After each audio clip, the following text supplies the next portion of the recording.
release on the air. The the Tampa Bay Gronkaneers, as they're being called, one of 8 teams with 5 primetime games, and 3 of the gentlemen will be calling most of those games are about to join us in a moment. Pete Carroll on the Seattle Seahawks schedule. He will be joining us live on NFL Network. And then we'll have some reactions from some Pro Football Hall of Famers to their schedules. John Elway, currently at the top of the flow chart in Denver, Colorado.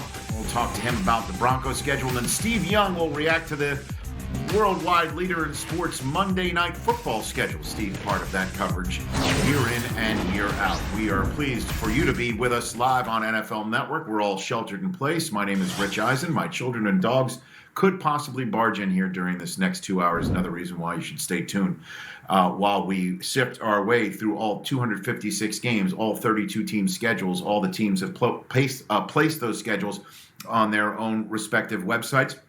We are taking a look at the schedules as we see fit, and that's Deion Sanders and Steve Mariucci joining us right now as we take a look at the easiest strength of schedules. Now, we knew this going into tonight because we know who was playing who, and we know who was playing who where. We just didn't know in what order and on what networks.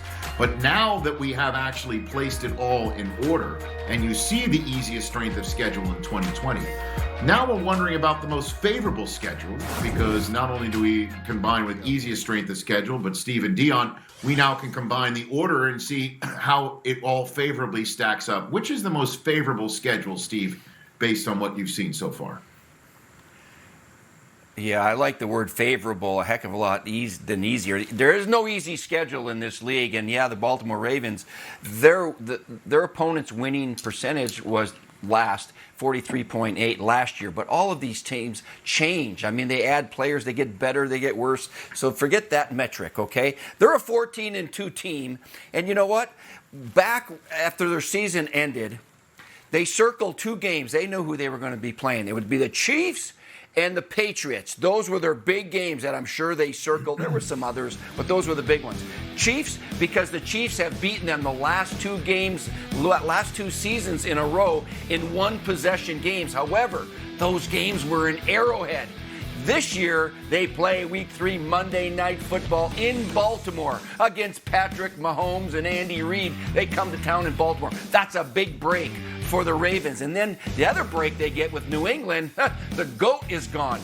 Tom Brady, after 20 years, is gone, and they're going to have a new quarterback. So that one's on the road, but when you play on the road, you pack your defense, and the Ravens have really improved their defense. And you know what? They finished the season with 6 games of non-playoff teams. So you know what? I think the Ravens have a very favorable schedule. Can they go 14-2 again, Prime? I don't know. But you know what? They're going to have a good team, and they're going to be right there at the end.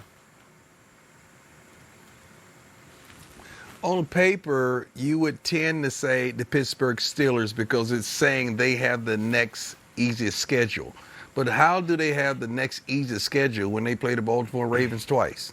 It don't make sense to me.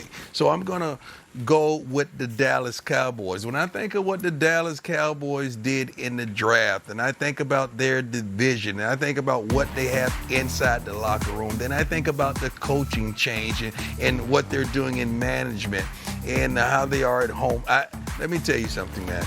The Dallas Cowboys can do it. I just wish they settled this Dak situation, although they have a wonderful backup that's really not a backup. He's a true starter, and I don't know how that's going to play out. But if these guys can stay focused, guys, let me tell you something. With the schedule that they have, and if they hit their stride early, because the Cowboys is that kind of opportunistic team, they need to get started early and build confidence, especially with a new coaching staff, so these guys could buy in, so the fans could buy in. If they do that, with the way the schedule is played out, I think they can do some phenomenal things this season.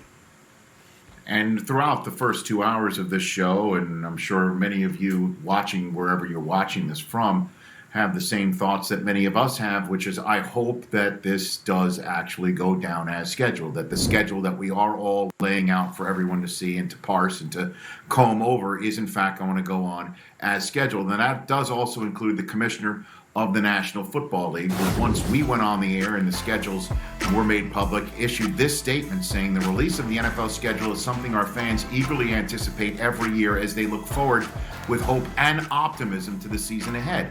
In preparing to play the season as scheduled, we will continue to make our decisions based on the latest medical and public health advice in compliance with government regulations and with appropriate safety protocols to protect the health of our fans, players, club, and league personnel, and our communities. Commissioner went on to say, we will be prepared to make adjustments as necessary, as we have during this offseason, in safely and efficiently conducting key activities such as free agency, the virtual offseason program, and the 2020 NFL Draft, which, by the way, was 2 weeks ago tonight with the first round. And now here we are with a schedule. And in terms of that schedule, 5 primetime games for 8 teams, and as you could see, they are some of the usual teams that have as many primetime games as you would expect, like the Packers, Cowboys, Patriots, and the defending Super Bowl champion Chiefs, the Ravens, who had the top seed last year, the Rams with that new stadium in Los Angeles in the mix, the defending NFC champion 49ers have 4 of those 5 primetime games at home, and then you've got the Tampa Bay Buccaneers with 5. Now let's get some of the gentlemen who will be calling those games together. Joining us now, the voices of our fall and winter, pretty much. In the case of the man in black right there, also some summer too. And joining us right now on our schedule release 2020 show right here on NFL Network, the voice of Sunday Night Football, Al Michaels, Thursday Night Football, and Fox. The NFL on Fox is Joe Buck, and the NFL on CBS. Hello, friend to Jim Nance as well. Gentlemen, all 3 of you, appreciate you joining us on this big schedule program. Al, let's get to you first. What'd you think of the Sunday Night Football schedule that does obviously begin with a kickoff in Kansas City and then a kickoff to a new stadium in Los Angeles? Great way to begin. Obviously, that's become a tradition now, the Thursday night opener featuring the Super Bowl champs. Hopefully, there'll be some folks in the stands come that Thursday night in September. But you've got Houston coming in there, and that's the scene of the crime, of course, for the Texans, who had that big lead and couldn't hold on. And then I know Stan Kroenke, who I had a chance to talk with earlier today. That stadium is about 97% complete, so he's very excited. And, as you know, Rich, Jerry Jones was very instrumental in getting the NFL back into Los Angeles. He knew that Stan had the right idea, so I think it's very appropriate that the opening game in that stadium that you're looking at right now will be the Dallas Cowboys against the Rams on Sunday night. And Joe, looking at the Thursday night schedule, also the Fox schedule, what leaps out at you, sir? Well, obviously, we're going to ride Tom Brady early and the Tampa Bay Buccaneers, which is going to be kind of a new phenomenon for us. We've got a ton of Dallas late, I think 6 of the last 7 weeks, the Dallas Cowboys. And the Thursday night schedule, I think, obviously I'm biased and everybody on this panel has done Thursday night football. I think it's easily the best, most dynamic Thursday night schedule any network has had when you think of Giants, Philly, Dallas, Baltimore, New England against the Rams, Green Bay, San Francisco, which was the champ game last year. A cool game on Christmas in the afternoon on a Friday with the Vikings and the Saints, Redskins in Dallas on Thursday, Thanksgiving. So, I know everybody at Fox is really excited. They didn't know what the schedule looked like when they woke up this morning, and they'll go to bed with smiles on their faces tonight. And Jim, as Joe just mentioned, riding Tom Brady early and often, as he mentioned, with the Buccaneers and the Bears, and that is the way that Thursday Night Football does kick off on the triple cast of Fox, NFL, and Amazon. You got the trip for Mahomes to go visit Tom Brady on CBS's schedule. I wonder if that one was what leapt out at you when you put your hands on the schedule, Jim? Oh, yeah. Yeah. Joe, with all due respect, that's the Brady game you wanted and you didn't get. I'm sorry, my friend. It lands at CBS on Thanksgiving Sunday. We have Brady and Mahomes. I've seen that movie a few times, and it's outstanding. This latest sequel will probably be just as good as the others. and I'm hearing everybody extolling about how happy they are about their schedules. I would say that for us at CBS, this might be the best.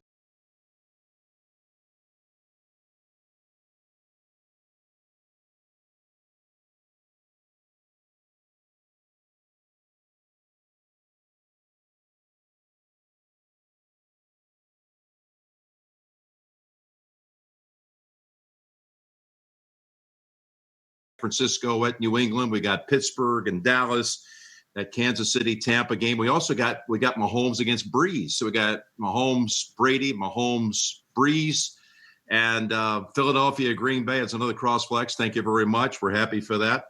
And it just adds up, I think, to very compelling Sunday afternoon schedules. Al, I know you talk about the most watched primetime show, but Joe and I will fight you to the mat that the most watched window of the NFL, of course, is Sunday at 4:25, and we are loaded. You know, you're talking about that, Brady. That's what we wanted to. I thought a little trash talking would be good here on the schedule release. Hey, whatever it takes, you know. Yeah, the most watched show on Tuesday morning, whatever it is, whatever it takes. We're number one. We're all number one. So what else leaps out at you, Al? I love it. What else leaps out at you on the Sunday night schedule? Here, Ravens, Patriots. We all know that was a turning point in a way for the AFC season. Now it's Ravens at Patriots, just as a one right there. Saints and Bucks in a big Brady Breeze matchup that I'm sure the whole country's seeing. And also a couple of games in Las Vegas. I mean, people are going to be excited to see what games in Las Vegas look. For me, yeah, I love, Vegas is Vegas. You know, it's going to be great to go in there because I was in Vegas in late February, Rich, before, the world came apart as we knew it. And they were telling me on a big weekend in Vegas, they have 350 to 400,000 people come into town. For the NFL draft, they were expecting 600,000 fans to come in that weekend. We know that it didn't take place. Maybe it will next year. Let's hope. And there's a look at Allegiant Stadium. So a couple of games in Vegas, it's going to be pretty crazy. I'm really looking forward to those. And, I don't know what that team is going to look like either. The great thing about the NFL this year is with so many changes and coaching changes and Brady going to Tampa Bay and all of the movement, we already have a ton of storylines. And I know when I looked at the Sunday night schedule,